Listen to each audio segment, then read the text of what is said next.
28 अगस्त दिन याद है ना? जी हाँ, क्रिकेट के जो भी प्रेमी हैं वो सभी इस तारीख का इंतजार कर रहे हैं। क्यों बताऊंगा, उससे पहले बता दूं कि मैं हूं राकेश रंजन, आप देख रहे हैं न्यूज़ बाइस्कोप।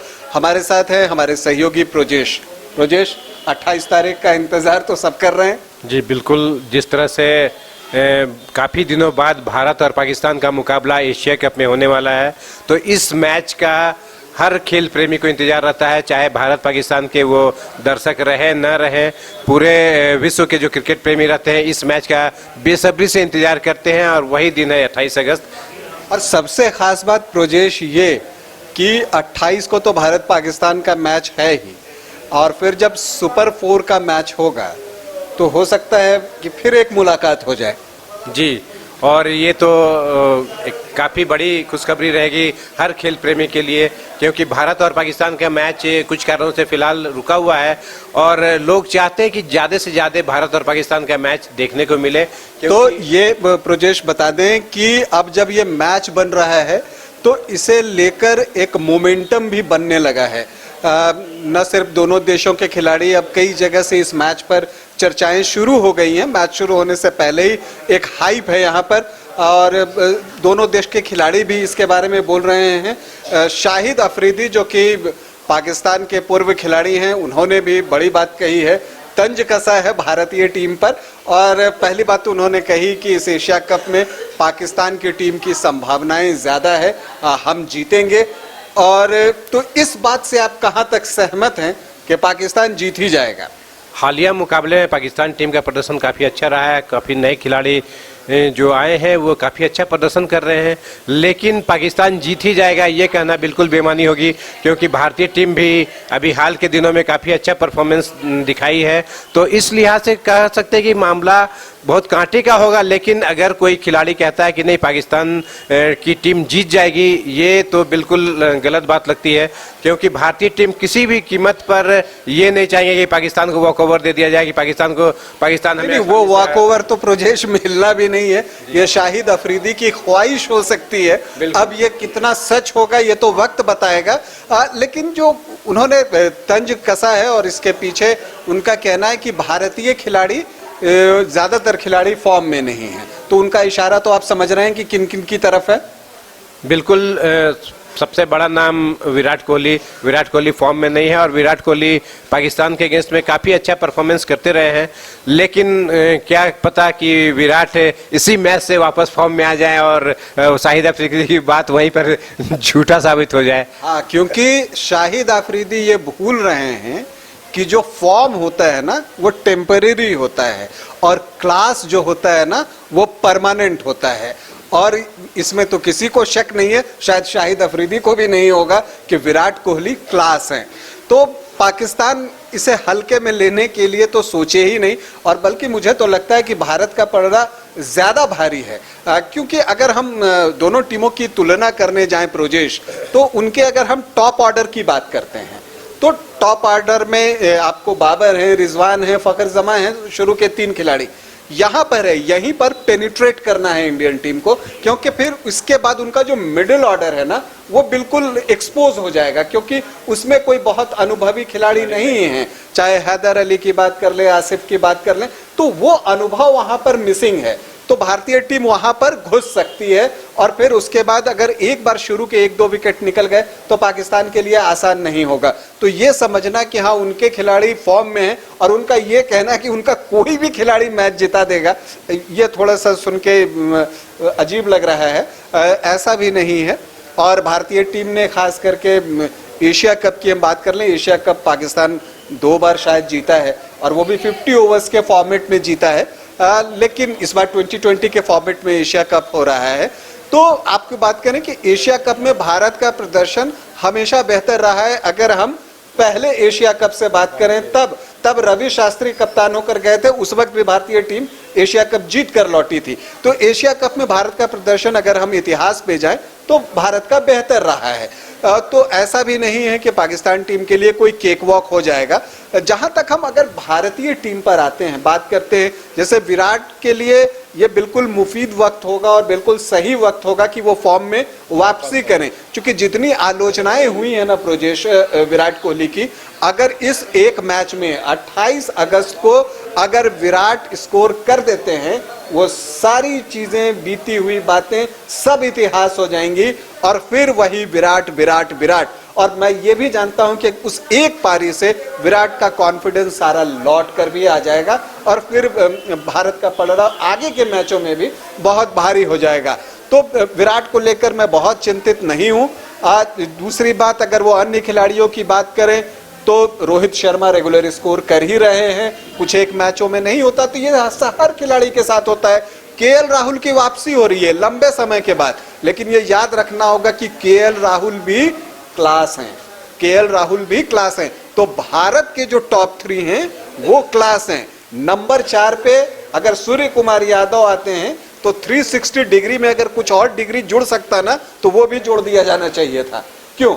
जिस तरह से सूर्य कुमार यादव भी हम लोग वेस्ट इंडीज दौरे पे देखे या तो इंग्लैंड दौरे पर जिस तरह से परफॉर्मेंस किया है, जिस तरह से अजीबोगरीब शॉट कह सकते हैं कि क्या शॉट खेल सकते हैं जो सोचा भी नहीं जा सकता था, वो शॉट सूर्य कुमार यादव खेल रहे हैं। और जिस आसानी से खेल रहे हैं, क्या है वो फास्ट बॉलर हो स्पिनर हो, लग ही नहीं रहा है। अगर वो फॉर्म में आते हैं तो किसी भी टीम के लिए वो सरदर्द साबित हो सकता है। यही मैं कहना चाह रहा हूं कि आफरीदी ने शायद वो फॉर्म को लेकर और विराट के फॉर्म को लेकर, अब ये भी कह सकते हैं कि विराट का एक खौफ पाकिस्तानी टीम पर है और उन्हें लग रहा है चूंकि विराट फॉर्म में नहीं है तो हम मैच जीत जाएंगे।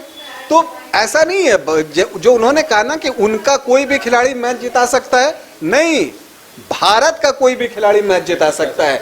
अगर सूर्य कुमार यादव चल गए तो मैच जीत गए, 5 नंबर पर अगर हार्दिक पांड्या आते हैं वो चल गए तो मैच जीत गए, 6 नंबर पर अगर ऋषभ पंत आते हैं वो चल गए तो मैच जीत गए, 7 नंबर पर आपको जडेजा मिलेंगे।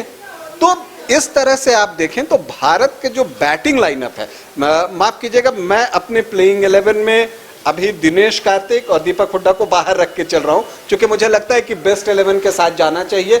और चूंकि आपका जो बॉलर्स का जो विंग है वहां पर अनुभव थोड़ा कम है, तो आपको कुछ एक्स्ट्रा रन का कुशन देना पड़ेगा। और इसके अलावा ये भी है कि जो नीचे के बल्लेबाज हैं वहां पर आपको चूंकि बहुत बल्लेबाजी नहीं है, तो ऊपर के बैट्समैन में जो साथ होते हैं वो मजबूत होने चाहिए, वो बेहतर होने चाहिए। तो इसीलिए मैंने 6 नंबर पे ऋषभ पंत को रखा।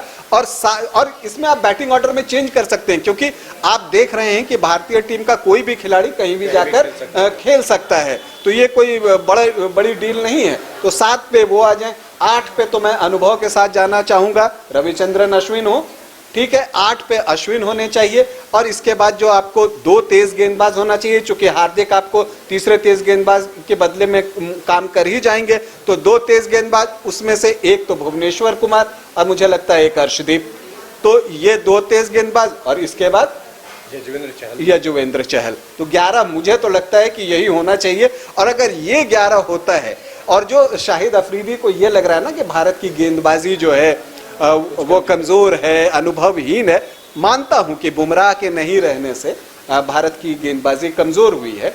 ये भी मानता हूं कि मोहम्मद शमी का इस टीम में होना जरूरी था, वो होना चाहिए था। अब क्यों नहीं हुआ ये सेलेक्टर्स ही बता सकेंगे, लेकिन इसके बावजूद भुवनेश्वर कुमार का अनुभव है। और अर्शदीप जो कि अभी recently man of the series होके आ रहे हैं वेस्ट इंडीज दौरे से, उनको आप कम करके नहीं आंक सकते। और जो वो खास करके जो आखिरी ओवरों में, स्लॉग ओवर्स में जो गेंदबाजी कर रहे हैं, उनके यॉर्कर्स कमाल के हैं।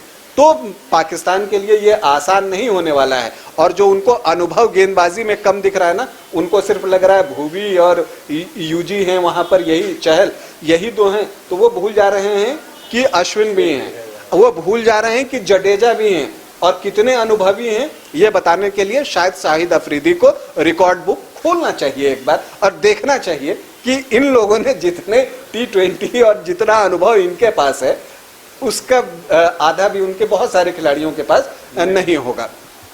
तो कुल मिलाकर सभी को 28 अगस्त का इंतजार है प्रोजेश, और ये हो सकता है मुकाबला दिलचस्प होगा, कांटे का होगा। भारत पाकिस्तान का मैच जो होता है वो हमेशा ही रोमांचक होता है। एक बात जो मैं करूंगा, जो भारत का एटीट्यूड बदला है खेल के प्रति, राहुल द्रविड़ जब से कोच बने हैं, रोहित शर्मा कप्तान बने हैं, तो तो कल जब रोहित शर्मा जब बात कर रहे थे मीडिया से, तो उन्होंने कहा कि हाँ, हमने अपनी सोच को बदला है, पॉजिटिव माइंडसेट के साथ जाते हैं और डिफाइंड है कि बंद कर नहीं खेलना है, सब अपने नेचुरल गेम दिखाएं। तो मुझे लगता है कि इसकी तारीफ होनी चाहिए। ये भी एक काफ़ी एक पॉजिटिव सोच है, और जो भी बैट्समैन अगर अटैकिंग बैट्समैन है तो वो अटैक करे तो उसका फ़ायदा जाहिर तौर पर ज़्यादा मिलता है, और वही कर रहे हैं इंडियन बैट्समैन। ऋषभ पंत आते हैं कुछ 15-20 बॉल में अगर 25-30 रन मार के चले जाते हैं, हार्दिक पांड्या भी, तो सब स्ट्रोक मेकर है। तो और अगर स्टार्ट अच्छा मिल जाता है, जिस तरह से कप्तान रोहित अगर फॉर्म में रहे तो उसके बाद तो फिर कुछ करना ही नहीं, सोचने की जरूरत नहीं। अगर रोहित शर्मा चल गए तो फिर मैच वहीं पे खत्म हो जाता है। इसके अलावा केएल राहुल भी वापसी कर रहे हैं, और वो भी चाहेंगे कि पाकिस्तान के अगेंस्ट में अपना बेस्ट देकर T20 स्क्वाड में अपना स्थान पक्का करें। जी हाँ, बिल्कुल। तो ये स्थिति है, 28 अगस्त का सभी इंतजार कर रहे हैं कि वो दिन आए जब भारत और पाकिस्तान की टीमें यूएई में आमने सामने होंगी। आपको बता दूं कि जो एशिया कप श्रीलंका में होने वाला था, अब यूएई में हो रहा है, और वहां स्पिनर्स को मदद मिलती है। इसी को देखते हुए भारतीय टीम ने 4 स्पिनर्स को अपने 15 खिलाड़ियों में शामिल किया है, अपने दल में शामिल कर लिया है। तो अब देखना है कि जो भारत पाकिस्तान का मैच होता है उस दिन किसका पड़ा भारी रहता है। दिन विशेष का क्रिकेट में बहुत महत्व होता है ब्रजेश, लेकिन फिर भी मुझे लगता है कि मुकाबला कांटे का होगा।